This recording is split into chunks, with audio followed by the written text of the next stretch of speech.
Você já sabe, a prisão preventiva foi mantida e homologada pelo Supremo Tribunal Federal. E vamos entender melhor todos os aspectos jurídicos dessas discussões. A gente conversa agora com a doutora em Direito Penal, Marina Coelho.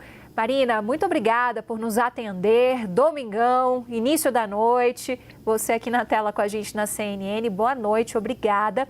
Queria a sua percepção sobre a situação jurídica do ex-presidente Jair Bolsonaro. Quais são as chances, na sua avaliação, desse pedido da defesa de uma nova prisão domiciliar ser atendido? Boa noite, Isabel, aqui nesse domingo, né? Mas ainda com várias questões para a gente analisar sobre essa prisão. Olha, eu entendo que a prisão domiciliar, ela é possível, ela é prevista, mas ela tem que ter um fundamento bem estruturado, né? São casos muito excepcionais. E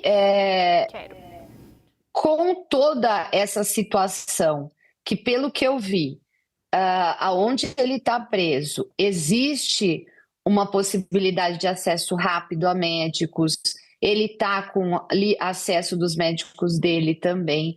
Então, pode ser que o tribunal sustente a preventiva, continuar na PF, né, na Polícia Federal, ele continue cumprindo a preventiva na Polícia Federal, porque a estrutura está suficiente, né?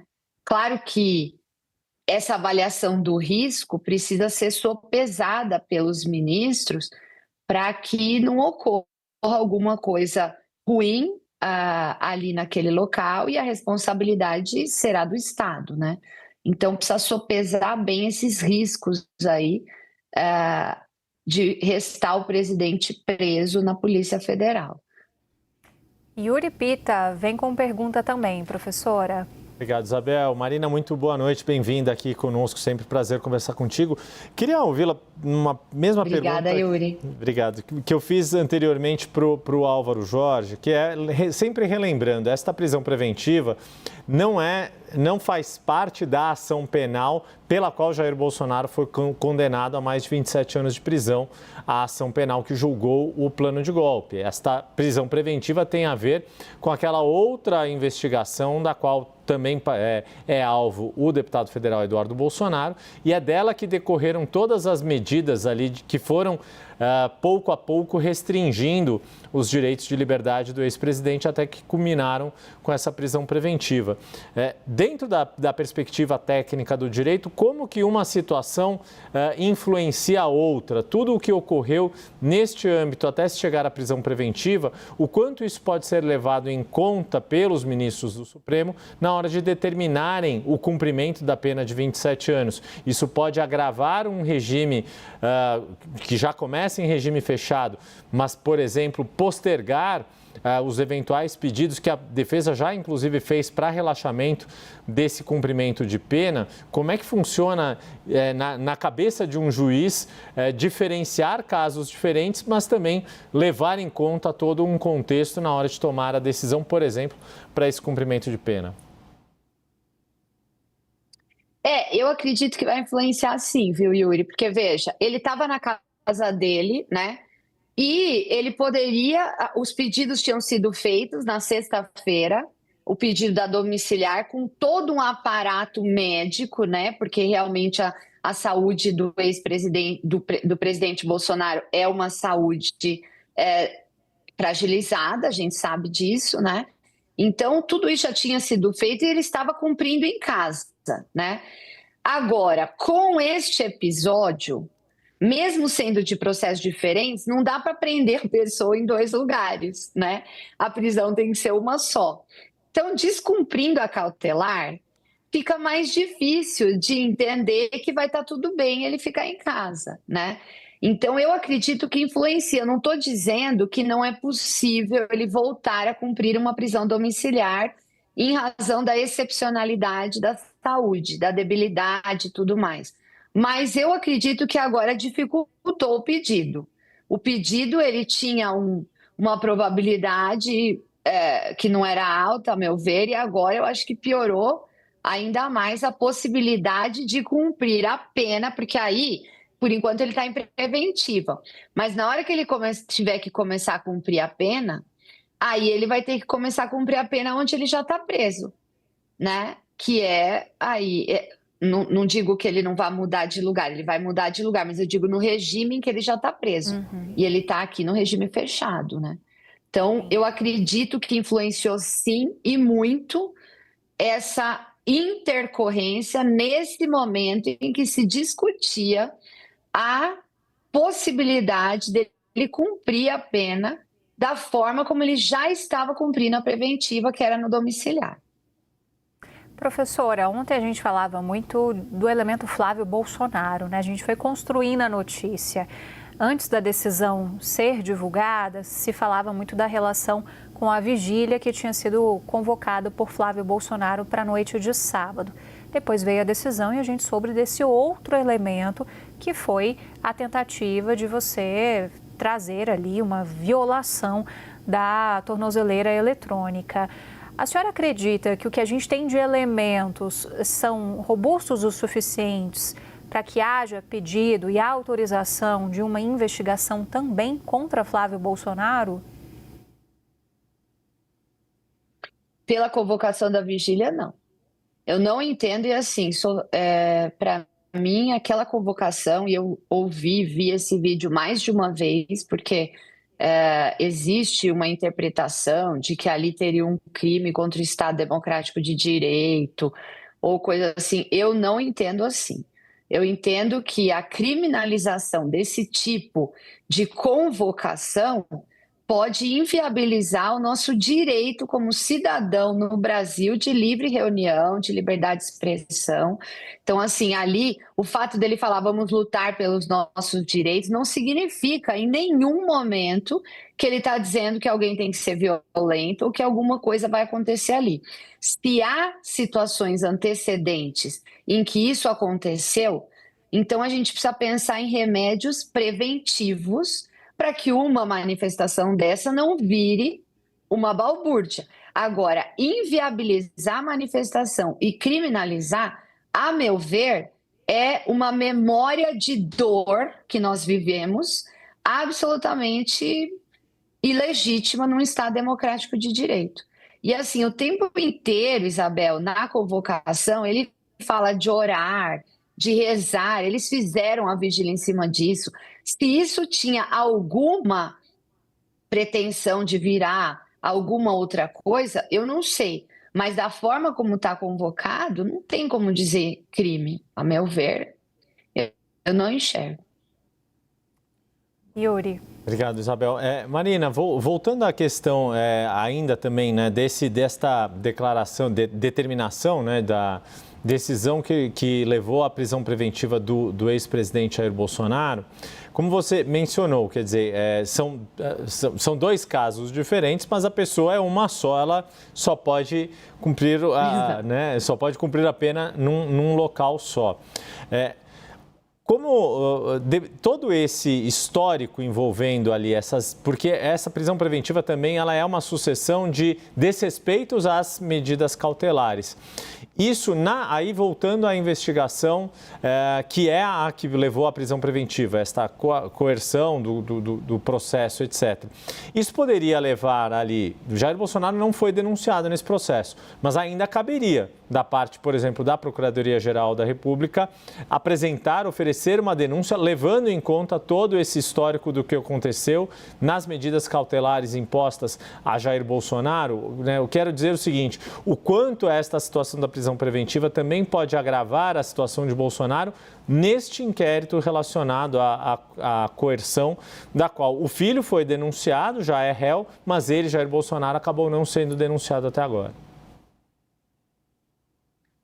Eu entendo que aí são coisas separadas, Yuri, porque a prisão preventiva, ela é um instrumento cautelar, né, um instrumento provisório do nosso sistema, que fala o seguinte, eu preciso investigar e eu tenho uma confusão pública aqui, eu preciso reconhecer que eu vou custodiar, que eu vou proteger a ordem pública, mas enquanto eu investigo, essa pessoa tem que ficar sob custódia, senão eu não vou conseguir fazer as coisas direito.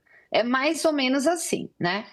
Mas isso não diz sobre o fato que eu estou investigando, diz sobre as circunstâncias da própria investigação, do próprio processamento, da estrutura de coleta de provas, mas não sobre o fato em si.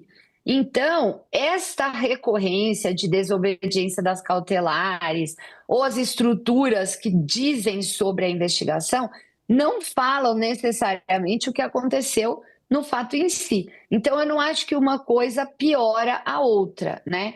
O que a gente vê, assim, em relação ao presidente Bolsonaro é uma dificuldade, isso eu acho que tem um impacto grande nas investigações, que é uma dificuldade de cumprir as regras, né? Então, assim, não é para fazer, tipo, pegar uma solda de ferro e tocar numa tornozeleira é alguma coisa que a gente fica pensando, né? Como que isso pode interferir nas outras questões, porque mostra um pouco do modus operandi da pessoa, mas sim nas investigações e não nos fatos em si. Porque aqui, nos processos, Yuri, isso é uma coisa bem importante para o direito penal moderno, né, democrático. Nos processos, o que é julgado é o fato, né, o fato que aquela pessoa praticou. Mas eu não posso usar características da pessoa, né, para julgá-la como pessoa. Eu estou julgando fatos praticados por pessoas, mas eu estou julgando os fatos. Eu não estou julgando características dela ou moralidade, nada disso. Mas isso pode impactar, Yuri, no final do processo, quando tem a medida da pena, né, dizendo quanto a pessoa vai tomar de pena, aí eu levo em conta essas características. Mas nesse caso ele não foi sequer denunciado. Então isso significa que em relação àquele fato ainda não há elementos que o vinculem de uma forma segura para começar um processo penal. Então, eu não vejo que isso possa piorar a situação dele, não, ali. Professora, duas perguntas conectadas aqui. A senhora falando da tornozeleira. Qualquer outra pessoa que tivesse feito o que fez Jair Bolsonaro com a tornozeleira teria tido o mesmo destino? E a segunda pergunta é que, olhando atentamente o pedido de domiciliar por caráter humanitário que a defesa apresentou novamente ao ministro Alexandre de Moraes, eles frisam muito o fato de que foi só essa parte de cima que foi danificada. A pulseira, digamos assim, que é o que fica no tornozelo, não foi danificada. Então, na visão da defesa, isso não configura uma tentativa de violação. Quero ouvir a senhora sobre isso também.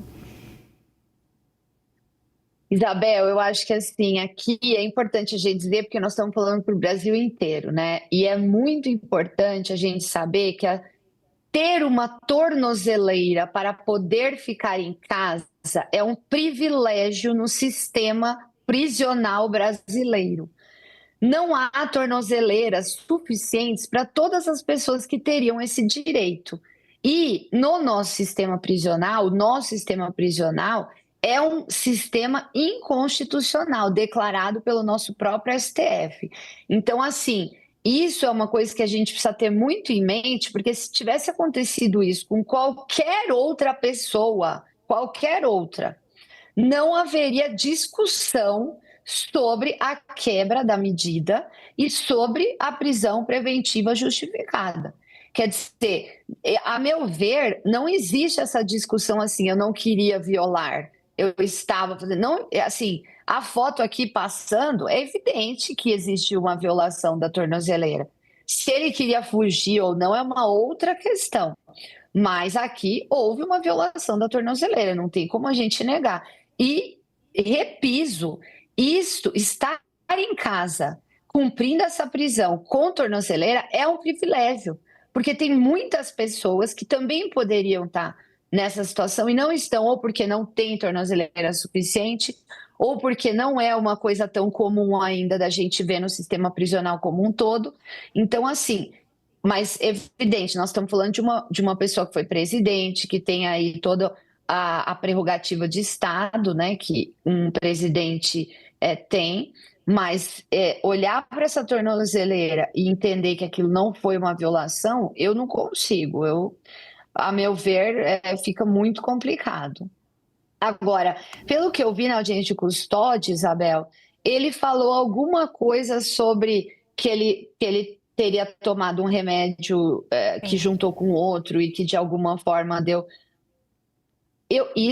Eu entendo que é possível acontecer, porque, veja, nós estamos falando de uma pessoa sob pressão, né? Uma situação super difícil, delicada, estressante, debilidade física, muitos remédios. Então, aí eu entendo que pode ser que tenha acontecido mesmo. Agora, que não foi violação, acho mais difícil.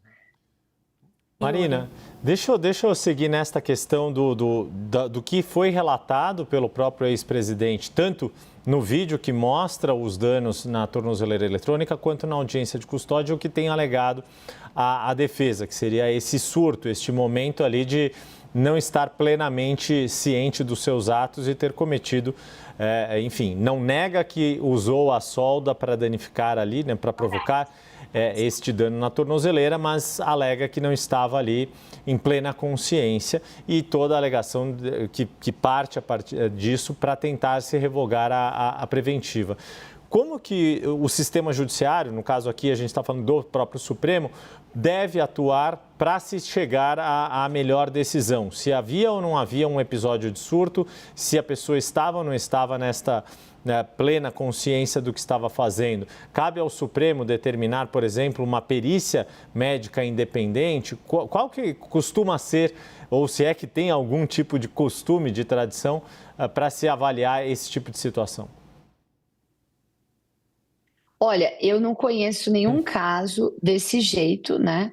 Mas eu entendo absolutamente que pode ser muito plausível, né? Eu vi aqui mesmo na entrevista de vocês anterior, né, que vocês estavam colocando documentos, o médico disse que a sertralina pode ter trazido esse efeito, se combinada com outros medicamentos e tudo mais.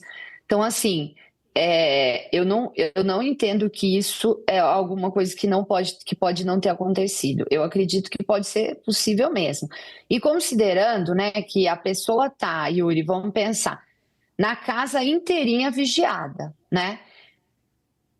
A tornozeleira, sabe-se que imediatamente tem uma resposta, né? Tem outras pessoas na casa. Então, assim, realmente pode ter acontecido aí um lapso de consciência ou um acúmulo de estresse que, junto com esses medicamentos, levaram a pessoa a agir de uma forma que ela não agiria, né? Mas tudo isso, Yuri, é difícil a gente considerar num contexto de medida preventiva. Porque o juiz, ele precisa agir rápido, né? Ele não pode, não tem como ele entender, aconteceu isso, vamos ver. Se existe um perigo, então ele tem que agir imediatamente, porque a medida cautelar, ela tem uma contemporaneidade, né? Ela tem um momento contemporâneo, tem que ser no momento do perigo, que foi o que o ministro fez. Então, assim, eu entendo que é possível ter acontecido isso, mas agora eu não sei como isso seria aprovado, entendeu? Porque realmente vai ficar uma coisa mais difícil de provar naquele momento e parece que a medida cautelar se faz mais necessária no momento, né? A preventiva. Então, acho que provar um negócio desse, eu nunca vi, mas acho que vai ser bem difícil, mesmo por perícia, né? Professora, eu te ouvindo agora, me volto ali na leitura que a gente fez mais cedo da ata da audiência de custódia. Jair Bolsonaro faz questão de afastar qualquer possibilidade de intervenção de terceiros num relato que ele dá à juíza auxiliar, né? Ele diz que todos estavam dormindo na casa e, ao mesmo tempo, algo que também me chamou a atenção, é uma certa divergência em relação ao relato do vídeo. Nesse vídeo que a gente está acompanhando, esse vídeo tem áudio, ele conversando com a representante da SEAP, ela pergunta a ele, quando foi que o senhor começou a fazer isso? E aí ele fala, foi de tarde. Na audiência de custódia hoje, ele afirma que foi já na madrugada, depois da meia-noite. Essas divergências e essa tentativa de afastar qualquer possibilidade de uma terceira pessoa estar envolvida nessa violação, chamam a atenção também da senhora? Eu acho que tudo isso pode ser um pouco na linha da questão também da confusão do remédio, entendeu? Porque eu vi que lá ele falou, eu comecei à tarde. E na audiência de custódia, ele fala tarde da noite, né? Porque ele, meia-noite e pouquinho, o agente detectou, né, a violação, detectou o problema ali na tornozeleira. Então, eu acho que tem um pouco também isso, porque se ele tivesse começado a fazer isso mais cedo, isso teria sido detectado antes, né? Então,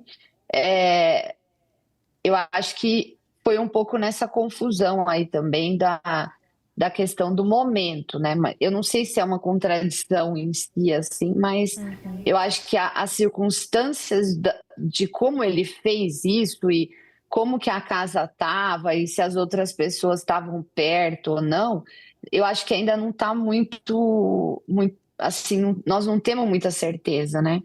Pelo que parece, não tinha ninguém com ele, né, quando ele fez isso. E ele disse que essa solda já tinha na casa dele. Então, Sim. eu não sei. Agora, é uma coisa curiosa que ele não faz nada na pulseira, né? Ele só vai na cabininha, né? Eu não sei se isso tem uma razão específica, né? Mas a pulseira, ela poderia se romper mais fácil até, né? Com a solda, né? Do que a cabine, né? E a gente vê uma luzinha ali dentro, em alguns momentos dá para ver uma luzinha dentro, sem ser essa luzinha de cima vermelha, tem uma luzinha azul também, dependendo do ângulo da imagem dá para ver também, e isso dispara, né? A gente tem camadas e camadas de alertas que são feitos, isso dispara e muito rapidamente os policiais já fazem esse atendimento. Professora, muito obrigada aqui por tirar nossas dúvidas. Muito obrigada a vocês. A gente conversou com a doutora em Direito Penal, Marina Coelho. Até uma próxima. Boa noite, professora. Muito obrigada, Isabel. Muito obrigada, Yuri. Uma boa noite para todas.